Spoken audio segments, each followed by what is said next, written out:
절대 유치부 아이들이 쳐들 수 없는 무거운 돌장 밑에다가 보물 한 장을 딱 숨겨놨어요.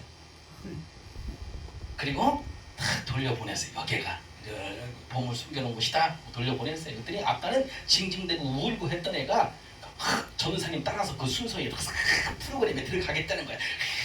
그러면서 아이가 자꾸 이게 시계만 보고 있는 시계만 보고 있는 거야. 빨리 끝나야 다음 보물 찾기 순서를 할 텐데. 그래서 다음 시간만 기다리고 있는 거예요. 아까는 전도사님 미워, 이 프로그램 미워, 오늘 소풍 온 거 싫어 그랬더니 애가 소풍 온 게 갑자기 좋아지고 전도사님이 굉장히 사랑스러워 보이고 이 순서를 빨리빨리 적응하기 위해서 애가 막 적극적으로 뛰는 모습을 보았습니다. 프로그램은 이제 이 오전 프로그램이 딱 끝났어요. 점심시간에 김밥을 먹는데 밥이 안 들어가요. 이 아이는 왜 밥이 안 들어갈까요?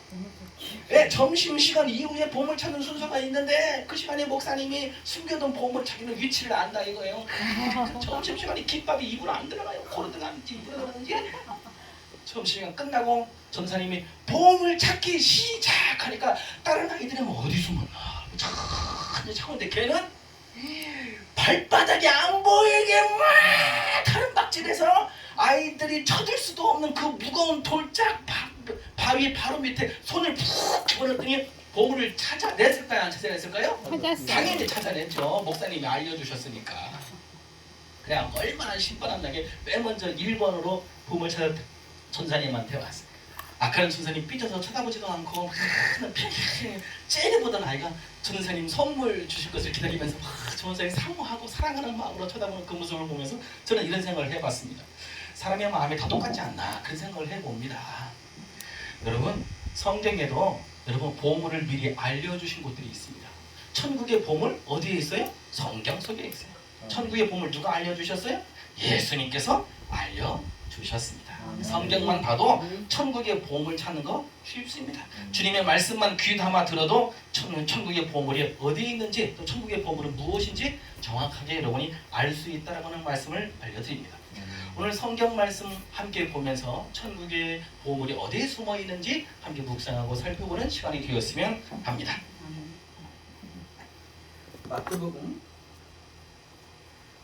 마태복음 13장 44절부터 46절까지의 말씀입니다. 하나님의 말씀을 제가 봉독해 올립니다. 천국은 마치 밭에 주인 보아와 같으니 사람이 이를 발견한 후 숨겨두고 기뻐하며 돌아가서 자기의 소유를 다 팔아 그 밭을 사느니라.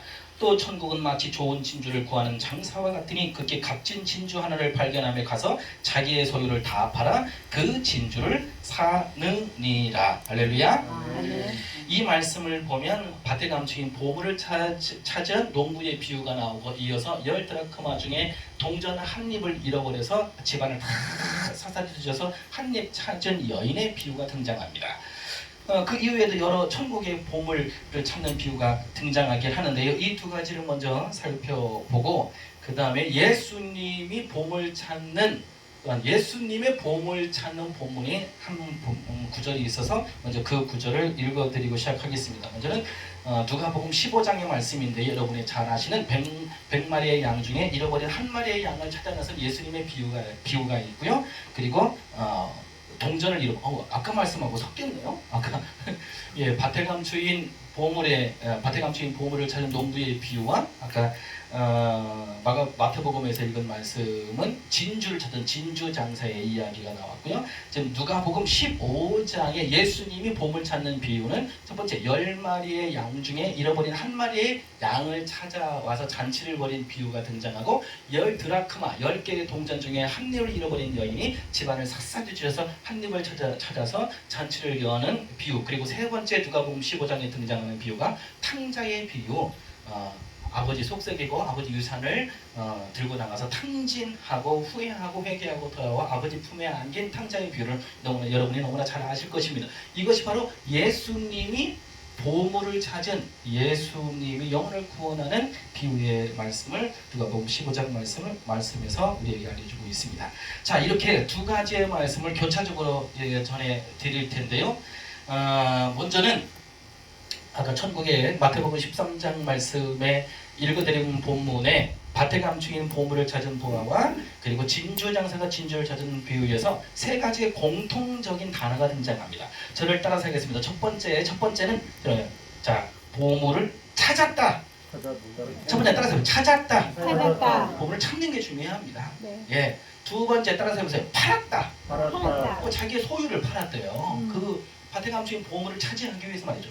자, 세 번째는 샀다. 샀다. 예, 진주장사, 밭에 감추는 보물을 찾는 농부의 비유에 똑같이 이 세 단어가 똑같이 등장합니다. 이 세 가지를 강조하고 싶어서 다른 내용의 비유이지만 세 가지의 단어가 똑같이 나옵니다.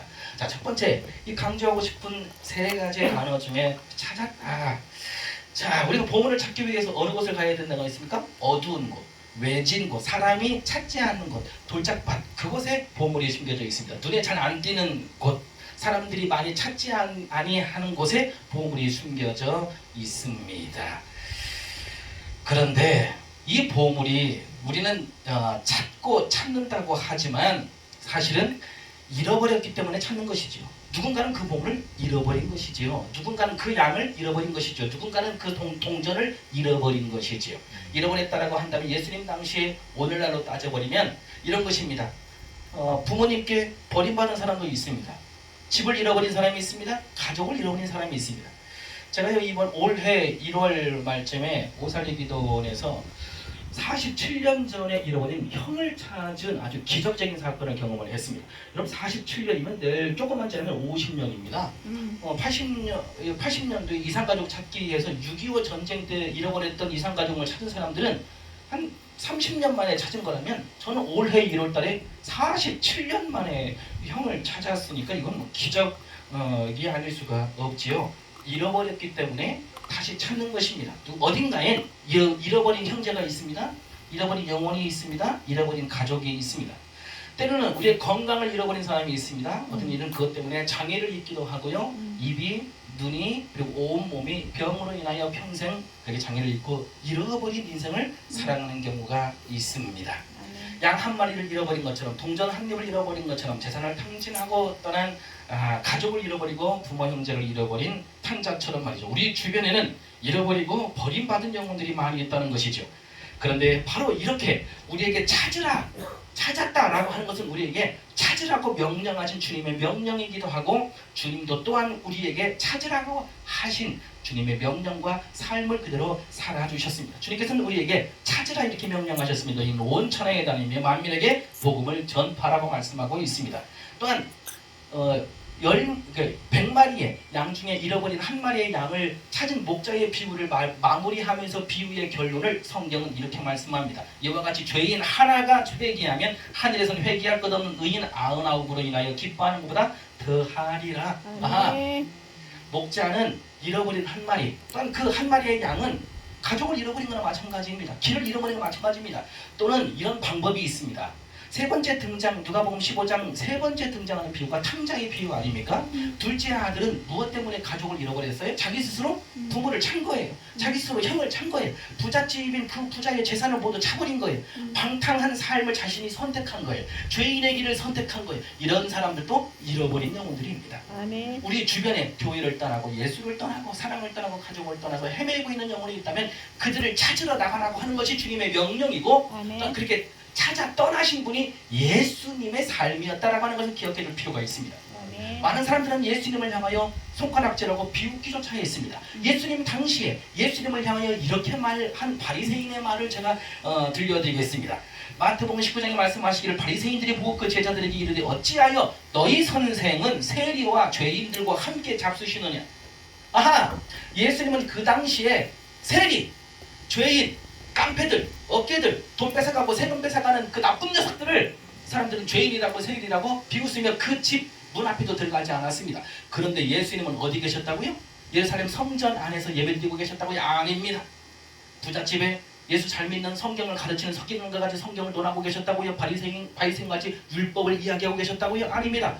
제사를 지내는 대제사장과 같이 예배를 함께 드리는 그 자리에 예수님이 계셨다고요? 그렇지 않습니다. 예수님을 찾으면 예수님은 어디 계셔? 예수님은 어디 계셔? 저는 어렸을 때 이런 얘기 많이 들었습니다.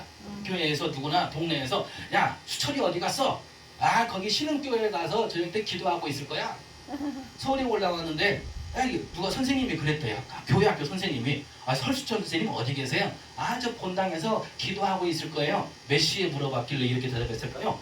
밤 10시, 밤 11시, 밤 12시 저를 찾으려면 교회 밤 12시에 교회 본당 안에서 엉덩이 바짝 쳐들고 장의자 옆에 탁 무릎 꿇고 있는 얼굴은 안 보이고 등치는 안 보이지만 엉덩이 치켜두고 엎드려서 기도하는 놈은 저였습니다. 저를 찾으려면 그냥 교회 본당에 밤늦게 거기에 찾아보면 알 수 있습니다. 새벽 예배 때 빼앗겨 가서 엉덩이 쳐들고 기도하고 있는 놈이 바로 저입니다.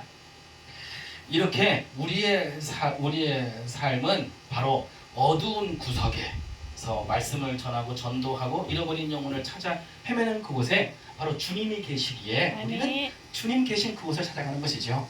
아까 말씀드린 세리와 죄인의 집에 들어가면 예수님이 바로 거기 계십니다. 예수님을 찾으려면 예수님 시대에 가장 빨리 예수님 찾으려면 누구 물어보면 돼요? 이 동네 세리가 어디 살아? 이 동네 죄인들이 어디에 많이 모여 있어? 이 동네 깡패들이, 이 동네 과부들이, 이 동네 고아들이, 이 동네 장애인들이, 이 동네 병자들이 어느 곳에 많이 모여 있어? 그 곳만 알아도 거기만 찾아가면 거기에 누가 계시다고요? 예수님이 계시다고요. 아멘. 예수님이 계시다고요. 우리가 찾으려면 큰 교회 다니시는 분 계시면 죄송합니다. 예수님 찾으려면 예수님이 대형 교회 수많은 명 예배드리는 그곳 막 수많은 사람이 모여있고 막 부자들이 많이 있고 막 아무 문제 없고 떵떵거리며 찬송 크게 부리고 예배 잘 드리는 그곳에 예수님이 계시기도 하겠지만 정말 제일 먼저 와 계실 곳이 서울역 쪽방촌 노숙인들과 고아들과 장애인들이 모여있는 서울역 쪽방촌과 서울역 바닥의 노숙인들이 침실로 여기는 그 지하도에 예수님이 거기 계시지 않을까. 2000년 전에 예수님의 생애를 연구해보면 그렇다 하는 말씀을 드리고 싶은 것입니다. 아멘. 여러분 찾아야 합니다. 아멘. 보물은 바로 거기에 있습니다. 바티칸 주인 보물을 발견했다고 하지만 사실은 바티칸 주인 자기가 농사짓는 그곳에서 보물을 발견했습니다. 여러분이 다니는 교회에 보물이 있습니다. 아멘. 여러분이 살고 있는 집에 보물이 있습니다. 여러분이 다니는 학교에, 여러분이 다니는 출근하는 회사에 있습니다. 여러분 근처에 보물이 있는데 아멘. 집에 가면 남편이 왼수고 학교 선생님이 왼수고 친구들이 왼수고 회사 가면 상사가 왼수고 그냥 나에게 주어진 모든 환경이 왼수 같습니다 라고 하지만 사실은 밭에 감추인 여러분들의 일상 속에 천국의 보물이 숨겨져 있습니다. 아멘. 왼수 같은 남편을 하나님의 자녀로 만드십시오. 아멘. 왼수 같은 세상을 하나님과 가까운 하나님의 세상으로 하나님의 세계로 만드시는 아멘. 이것이 우리에게 주님께서 분부하신 너희는 온 천하의 사람이 만민에게 복음을 전파하신 그 명령을 수행하는 것이고 천국 보물을 찾는 비결임을 믿으시길 바랍니다. 아멘. 자, 두 번째 공동점이 있습니다. 두 번째 공동점 저를 따라서 해봅시다. 팔았다. 팔았다. 바다감 주인 보물을 찾기 위해서 자기 재산을 팔았습니다. 팔았어. 사실 자기 재산이 뭐가 있겠습니까? 농부가 자기 재산이 있는 거 뭐가 있겠습니까? 땅. 고급 냉장고 있습니까? 땅도 자기 땅입니까? 빌려서 그치. 이 땅 주인은 따로 있어요. 이 땅 주인의 밭을 자기가 이 땅 문서를 자기 소유로 만들기 위해서 집에 가서 땅 문서보다는 조금 모자라겠지만 아무튼 냉장고 팔고 집 팔고 텔레비 팔고 다 싸구려 다 팔아. 우리 이 자리에 아까 워십하는 자매가 항상 이제 예전에 수급을 탔었어요. 장애인 연금도 타는데 그 당시에는 장애가 경증 장애이기 때문에 한 달에 35,000원 정도밖에 타지 않았어요. 근데 두 부부가 살기에는 굉장히 부족하죠. 남편이 벌어온 돈도 있었지만 오늘 갑자기 무슨 아버지가 여기 자매님과 같이 장애인과 같이 공동명의의 자동차가 비싼 자동차를 사셨나 봐요. 아버지가 가봤더니 차가 세 대예요. 이렇게 그 차 안 사도 될 텐데 부자니까 세금 면제 조금 면제 받으려고 따님의 명의를 도용해서 이렇게 사서 따님이 서울역에서 저랑 같이 살고 있는데 갑자기 모든 수급이나 모든 게 끊어졌어요. 왜 아버지의 재산이 공동으로 잡히다 보니까 법적으로 끊어졌어요. 빵원이 0이 됐어요. 0이 서울에서 타는 모든 수급이 다 끊어지고 보조금이 끊어지다 보니까 그리고 동네에서 나가서 이제 공공 근로도 하고 아르바이트처럼 공공 근로도 하고 하는데 거기서도 너는 수급자가 저기니까 이제 잘림. 평상시에 벌면 교회 다니는 사람들이 부러우는데 그 중에 제일 부러운 게 11조 내는 게 제일 부러웠대요. 첫 월급을 타자마자 제일 먼저 주일이 돌아오려면 4일 지나야 되는데 월급 타자마자 주일 돌아오려면 4일이 지나야 돼요.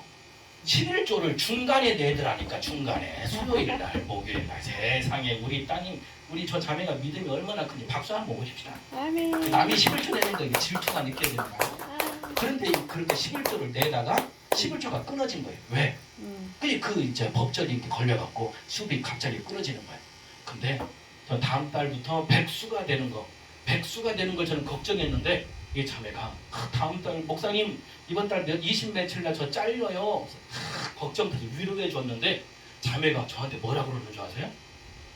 목사님 그게 아니고 이번에 잘리면 11조 못 내잖아요. 아, 잘리는 걸 걱정하는 게 아니고 11조 못 내는 걸 걱정해서 그 잘리는 마지막 근무하는 그날까지 마음에 초조함이 오는 거예요. 아, 며칠을 고민하더니 이렇게 저한테 얘기를 해요. 목사님 저희 옛날에 노숙할 때 길거리에서 박스도 주워서 팔고 빈 깡통도 주워서 팔아본 적이 있습니다. 아, 그것을 주워서 팔아서 11조 내겠습니다. 그러면 그래갖고 동네 방네 이러면 알루미늄 캔이 있습니다. 캔 그거 발로 밟아 찌그려갖고 봉지에 담아 그걸 막 모으기 시작하면 산더미처럼 모아세요. 첫 번째 달 뭐 기쁜 마음으로 고물상에다가 냈다 팔아. 저는 모르죠. 저는 박스를 내다 판 적도 없고 가격이 그 정도 팔면 얼마 정도 주는지 저는 생각도 못했어요. 딱 기쁜 마음으로 팔았더니 2,300원. 그러니까 이거 여기서 11조가 230원이야. 아무튼 그걸 다 담아서 그대로 이제 11조를 몽땅 다 11조를 냈어요. 아유. 마음이 얼마나 기특합니까? 아멘. 앞도 잘 안 보여요. 맞아. 깡통이 있는지. 그리고 그게 예전에는 이게 철, 알루미늄 구분이 안 돼갖고 그걸 골라내는 것도 일이 띠다. 아, 그거를 안타까워서 저하고 이제 자매님하고 둘이 댕기기 시작했어요. 저도 모으고 그래서 3,000원, 4,000원, 그럼 5,000원어치 깡통 모으는 건 그건 안 됩니다. 아, 양이 어마어마해야 됩니다. 5,000원은 포기. 제가 금액을 따지려는 게 아니라요. 진짜 그래요? 와. 60만 원, 70만 원 어떻게 타다가 11조 5만 원, 6만 원 내다가 아, 그냥 한 달 깡통 주워서 팔아봤자 4,000원 안 나오지만 그 4,000원 전액을 11조의 개념으로 아멘. 바치는 자매의 믿음이 너무나 기특해서 아멘. 그것을 저도 같이 모았어요. 음, 근데 이게 하늘나라에 이 소식이 들렸어요. 아멘. 아이고 시상에 CBS에서 전화가 왔어요. 설 목사님 그 사역하는데 찍고 싶다는 거예요. 모금해주는 방송이라는 거예요. 설 목사님 사역을. 어머. 그래갖고 CBS 방송에 보면요, 저하고 자매님하고 저는 이제 목발 짚고 그 당시에 목발 짚고 자매하고 둘이 이제 숙대 입구 근처에 캔 주스로 다니는 광경이 10분 이상 촬영이 됐어요. 아, 그거에 은혜 받으셔갖고요, 코로나 기간에 교회 못 가고 11조 모아둔 거, 여러분 11조 10달 모으니까 금액이 꽤 됩니다. 꽤 됩니다. 깡통 주워서 11조 내겠다는 자매에게 도전받아서 아멘. 어떤 성도분은 1년 동안 모아둔 11조를 저희 교회로 보내주기도 하십니다. 아멘. 세상에 아멘. 자기 소유를 팔아. 아멘. 천국의 보물을 차지하기 위해서 자기 소유를 파는 개념이 이런 헌신과 희생이지. 여러분 우리나라에서 11조 내지 말라는 교회는 우리 교회밖에 없을 겁니다. 우리 교회 성도 중에 11조 내려면 저한테 허락을 맡아야 돼요. 그 정도로 11조 교육을 철저하게 성경적으로 지키는 교회가 우리 교회입니다. 아멘. 우리 자매나 형제는 11조 내지만 저한테 허락이 떨어졌기 때문에 내는 거예요. 노숙인들한테 11조 내라고 하는 건 성경적인 게 아니에요. 그분들은 백성들이 낸 세금, 이 11조를 받아가는 분들이에요. 그분들은. 제 말씀이 이해가 안 되시죠? 이 개념을 성경적으로 나중에 설명을 드릴 거예요.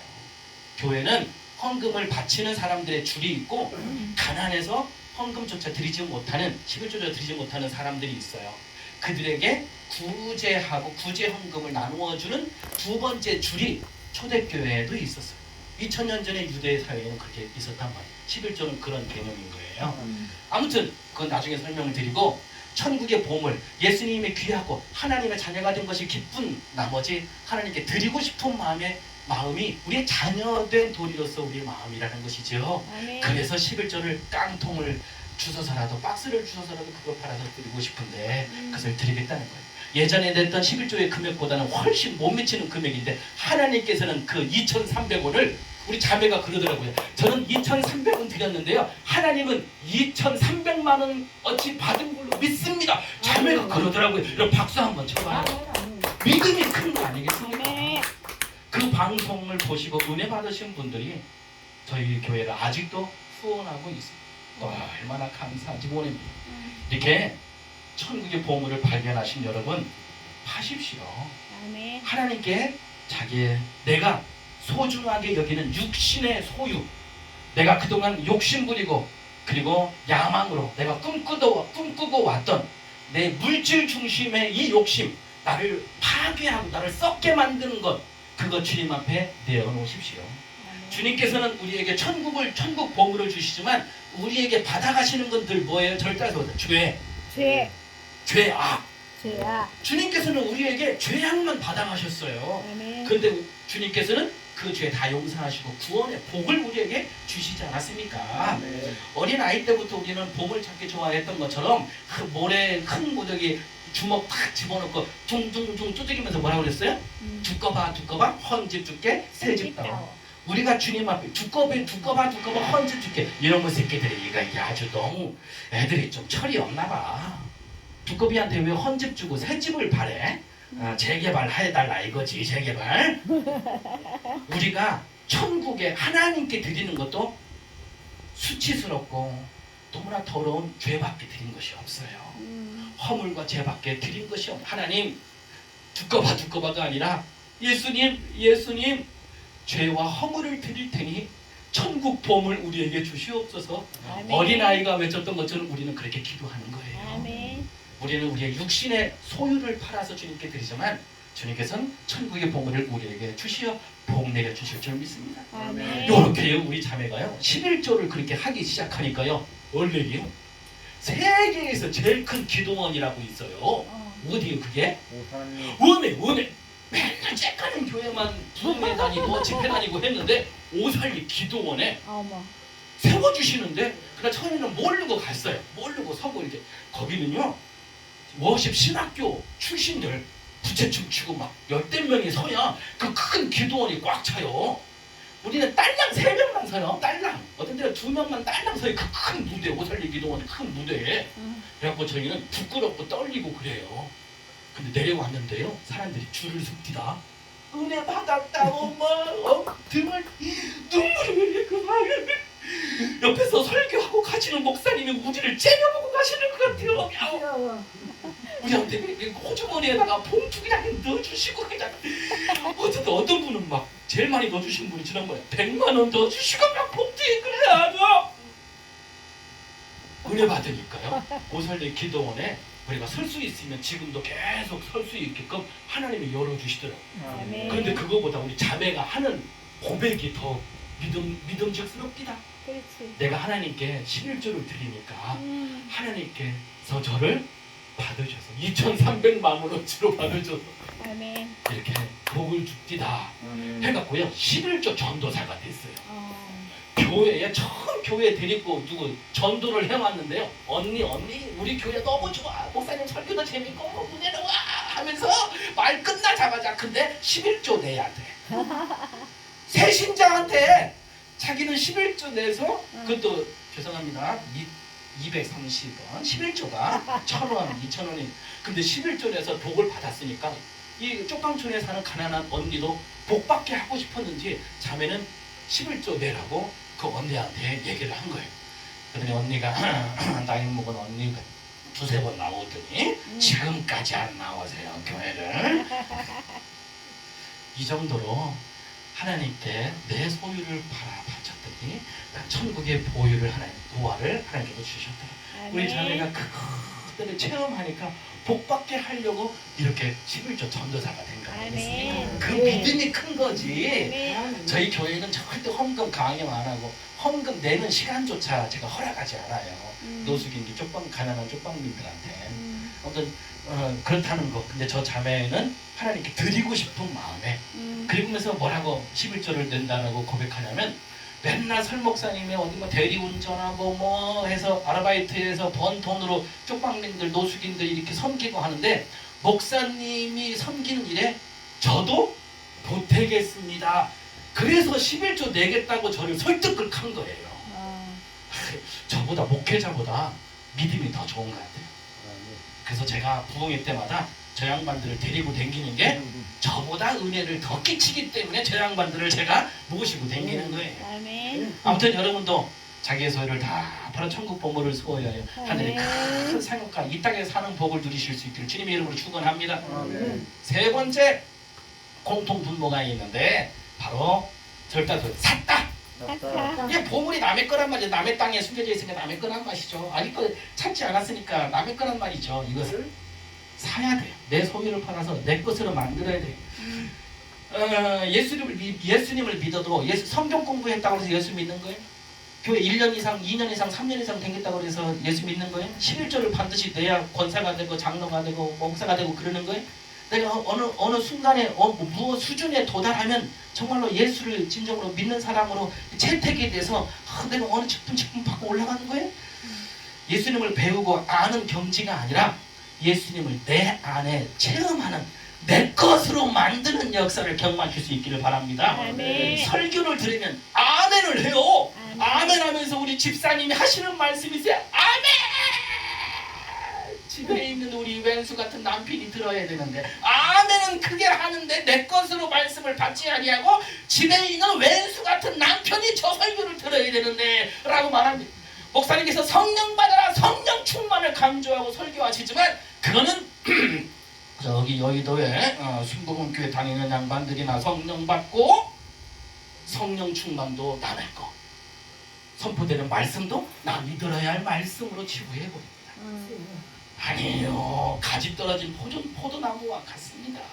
주님께서 우리에게 이렇게 말씀하신 바를 여러분에게 읽어드리겠습니다. 내 안에 거하라. 나도 너희 안에 거하리라. 가지가 포도나무에 붙어있지 아니하면 스스로 열매를 맺을 수 없음같이 너희도 내 안에 있지 아니하면 그러하리라. 아멘. 포도나무에 포도 가지가 붙어서 열매를 주렁주렁 맺는 것처럼 주님 안에 소유되고 주님도 여러분의 품 안에 느낌받고 체험되는 받기를 주님의 이름으로 축원합니다. 아멘. 이거 지난주에 놀라운 역사를 경험했어요. 어느 한 제가 목사 친구인데 성령 받았대요. 성령. 막 손이 뜨거워지고 몸이 뜨거워지고 막 손 만져보래. 여러분 성령 받기 전에 차가웠던 손이 성령 받은 후에 뜨거운 손. 여러분 뜨거운 손 만져본 적 있으세요? 성령 받아서 뜨거운 손. 야, 너 이렇게 우리의 세계에 들어온 걸 축하한다. 그래서 소고기 쏴줬어요. 그러면서 이 친구 어떻게 그거 받았냐? 그랬더니 오늘 날 설교를 하는데 성경 말씀에 예수님의 사역을 설교하는데 예수님의 병자를 고치고 귀신을 내어 쫓고 하는 게 안 믿어지더래. 이것을 설교해야 되는 게 양심의 가책이 오더래. 사실 전도사도 하고 목사가 됐는데 아직까지도 성경의 사건이 믿어지지가 않으니 고민이 되더래. 한 달 넘게 이 성경 본문 기적과 치유와 모든 예수님이 사역하신 그 사역이 안 믿어지니까 이걸 갖고 본문 갖고 씨름을 한 거예요. 한 달 동안 씨름을 했는데 어느 날 갑자기 옆에 그림자가 보이더래. 자기와 똑같은 형상의 그림자가 옆에서 딱 있더래. 저게 나라고 하는 걸 영적으로 감지를 했어. 그때 그 순간 하늘에서 성령이 임재하여 꼬꾸라지기 시작하고 갑자기 영안이 열리고 기도했는데 예언 기도가 터지고 방언의 통역이 터지고 온몸이 뜨거워지는 체험을 하기 시작하면서 가족들에게 남편과 자식들에게 얽히고 설켰던 문제들이 한 달 동안 하나씩 해결되어지는 거면서 하나님은 살아계시다라고 하면서 경험하게 되고 본인한테도 영적인 그러한 임파테이션이 쫙 내리는 걸 경험했더라는 거예요. 아직도 손이 뜨거웁디다. 우와, 그래서 할렐루야, 성경의 사건은 사실이구나 하는 게 믿어지면서 영적인 선포 말씀을 선포했다는 이야기를 지난달에 들었어요. 제가 소고기 사줄만 하지요? 네. 그런데요, 제가 30년 전 우리 이 부부들은 우리 쪽방촌 식구들은 강원도 인제로 수련회를 가봐서 그 교회를 잘 알고 있습니다. 지금 목사님이 돼서 그 따님이 있는데 그 따님이 고등학교 시절에 귀신이 들렸다는 소식을 알고 제가 20대 중반이었으니까 나이가 귀신이 들렸는데 가봤더니 어떻게 천사 같고 여리여리한 여자의 입에서 쌍욕이 터져나오고 왜 이렇게 소는 얘기도 안 하고 개만 입에서 개의 말만 입에서 막 나오는 거야. 많은 호랑이도 있고 사자도 있는데 귀신 들린 여자의 입에서 어떤 동물의 새끼만 나온다고요? 개. 그것만 계속 나오는 거예요. 힘은 얼마나 센지 막 소보다 힘이. 여러분 귀신 들린 사람 힘 엄청 셉니다. 이야. 아무튼 거리에 나는 더러운 똥 같은 욕은 그 입에서 다 하는 거예요. 집안이 엉망진창. 귀신 쫓아달라고 막. 저는 귀신 쫓는 사역을 하고 있었으니까 가서 열흘 동안 금식하면서 그 집에 일주일에 한 번씩 매일같이 기도하고 그랬어요. 여러분이 유의하셔야 될 게 뭐냐면 귀신 들린 사람의 가족 중에 한 명이 생기면 그게 영향력이 어둠의 영이 가족들에게 영향을 끼칩니다. 가족들이 건강한 의식으로 이 따님을 지켜낼 수 있을 거라 생각하시면 안 돼요. 부정적인 영적인 영향력이 가족들 모두에게 끼치기 때문에 다들 부정적인 생각만 하게 됩니다. 제가 왜 그래 왜 그래 그러면서 그런 것만 하지 영적으로 분별력을 생길 수가 없습니다. 근데 저는 이제 그 사역을 하면서 마지막 날이 왔어요. 마지막 날 와서 야 이거 오늘까지 귀신이 안 나가면 안 되는데 망신인데 주님 망신이고 하늘나라 망신인데 우리 다 같이 보혈 찬송합시다. 1시간 동안 보혈 찬송 예수님의 보혈 찬송 하고 소처럼 힘이 세니까 양팔 붙잡고 양다리 붙잡고 그렇게 했어요. 저는 이제 그때 이제 찬양 사역을 하고 있어서 우리 단원들 데리고 그 집에 마지막 신방을 가서 다 했어요. 끝나고 나서 이제 또 제정신으로 또 돌아와요. 하루에 한 3시간 정도는 제정신으로 돌아와요. 그렇게 제정신으로 돌아온 시간이 됐나 보다 해서 애가 조용하길래 점심 먹고 한 3시간 정도 이런 얘기 저런 얘기 하다가 이제 헤어질 때 됐는데 이 따님의 몸에서 이상한 반응이 나오기 시작합니다.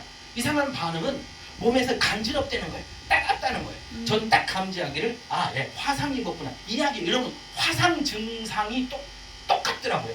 30년 전이니까 그때는 의사 진단 없어도 약국에 가면 화상약을 받아서 바를 수 있어요. 그래서 약사한테 갔어요. 전 태어나서 처음으로 약사한테 이런 말도 들어봤습니다. 약사한테 얘가 화상을 입었는데 거기 좀 약 바를 좀 화상약 좀 주십시오. 그랬더니 약사가 보십시다. 딱 보이는데 멀쩡해요.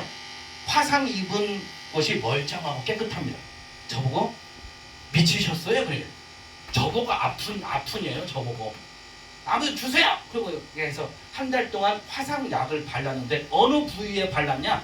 손목, 발목, 이마, 그리고 제가 누른 어깨. 거기는 뭘까요? 손 닿은 부분이 성령의 불을 받은 거예요.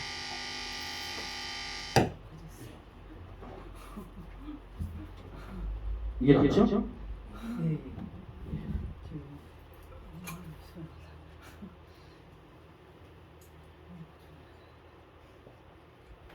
예.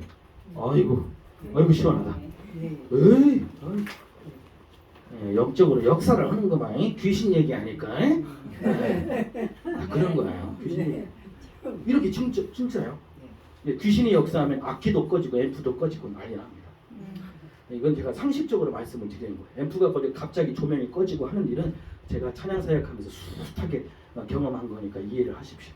하나님의 나라는 이렇게 역사하는 거예요. 그래갖고 그 자매가 화상 입었다고 내밀었던 곳이 저희가 손으로 붙잡은 곳은 다 화상을 입은 거예요. 한 달 내내 화상약을 바르고 깨끗해지고 아프지도 않고 그때부터 30년 전에 그렇게 화상 입고 화상약 바르고 끝나고 지금까지 귀신 들려서 발작한 사건이 있었다 없었다 우리 그 증인 두 사람은 없었다. 할렐루야. 그때 귀신이 나가버린 거예요. 성령의 불 받고 보혈 찬송하고 성령이 임재받은 우리 전사님들이 손 잡은 그곳에 그 뜨거움.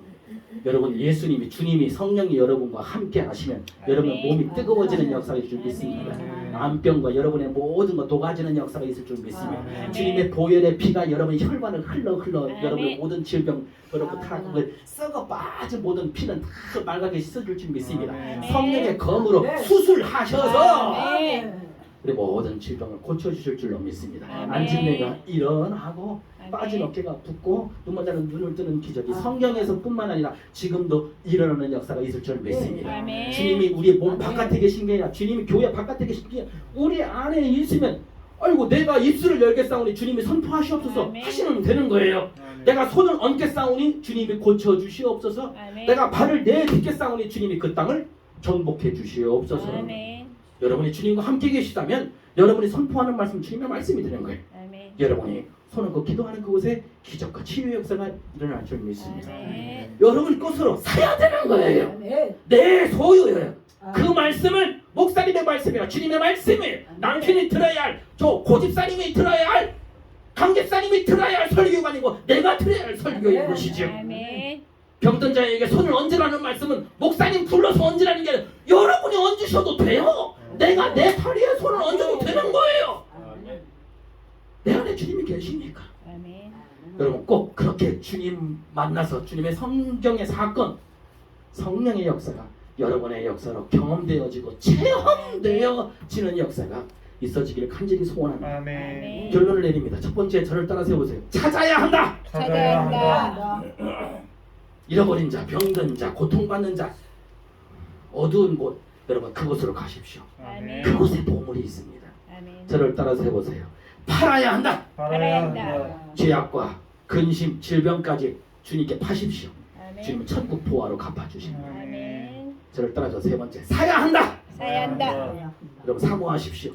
듣기만 하고 배우기만 하지 마시고 주의 성령으로 내 안에 역사해달라고. 아멘. 주님의 성령으로 주님이 나와 함께 계시면 여러분 힘이 납니다.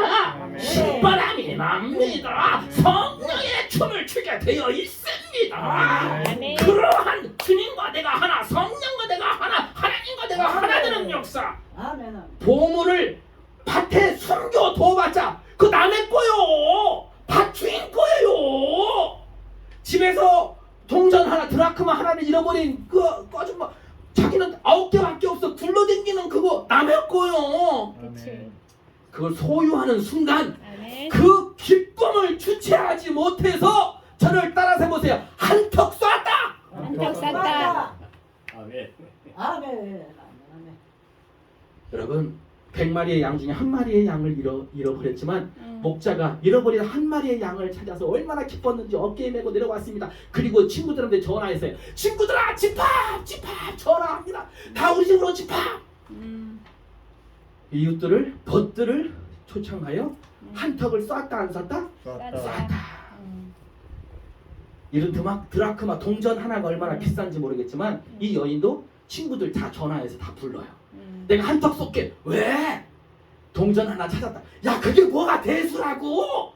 네가 지금 한턱 쏜 건 그 동전의 가치보다 100배나. 야 동전 10,000원짜리 하나 찾아갖고 우리한테 한턱 쏘느라고 보니까 오늘 30만 원 더 썼다.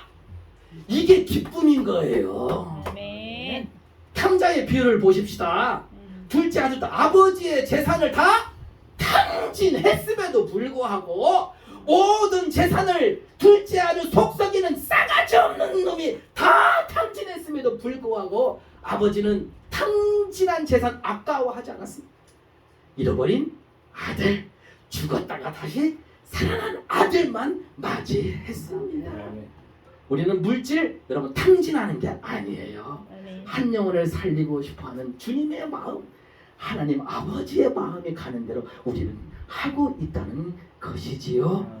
바로 그리하여 보혜사 곧 아버지께서 내 이름으로 보내신 성령, 그가 너희에게 모든 것을 가르치시고 내가 너희에게 말한 모든 것을 생각나게 하시리니 사도행전 1장 8절에 오직 성령이 너희에게 임하시면 너희가 권능을 받고 예루살렘과 온 유다와 사마리아 땅끝까지 이르러 내 증인이 되리라 말씀하셨습니다. 아멘. 또한 이 마지막 때 코로나 이후에도 교회가 회복되지 않고 한국 교회에 비난과 비판의 소리가 있고 우리가 어찌 해야 될지 모르고 있을 이곳에 러시아와 우루과이 전쟁을 보면서 또한 자연적으로 이 생태계의 이상한 소문들이 들리는 것을 보면 우리는 이 종말이 오는 건가 말세가 오는 것인가 두려워 떨지 않을 수가 없습니다. 주님께서는 이 말세의 치말에 우리에게 성령을 주셔서 젊은이들은 예언하고요. 우리 늙은들도 하나님을 찬양하고 춤추고 아이들로부터 젊은이 우리 노인분에 이르기까지 하나님의 나라 마지막 때를 위해서 준비하게 하시려고 아멘. 성령을 부어주신다고 약속을 하신 걸 믿으시기를 바랍니다. 아멘. 오늘 여러분에게 기회가 왔습니다. 아멘. 보물을 찾으시고 아멘. 파시고 아멘. 여러분의 소유로 만들어 주님이 여러분 안에서 그 보물로 인한 기쁨과 즐거움과 만족을 여러분이 누리시고 세상 온 땅끝까지 그 보물을 나누어 드릴 수 있는 저와 여러분 되기를 주님의 이름으로 간절히 축원합니다. 아멘. 네. 기도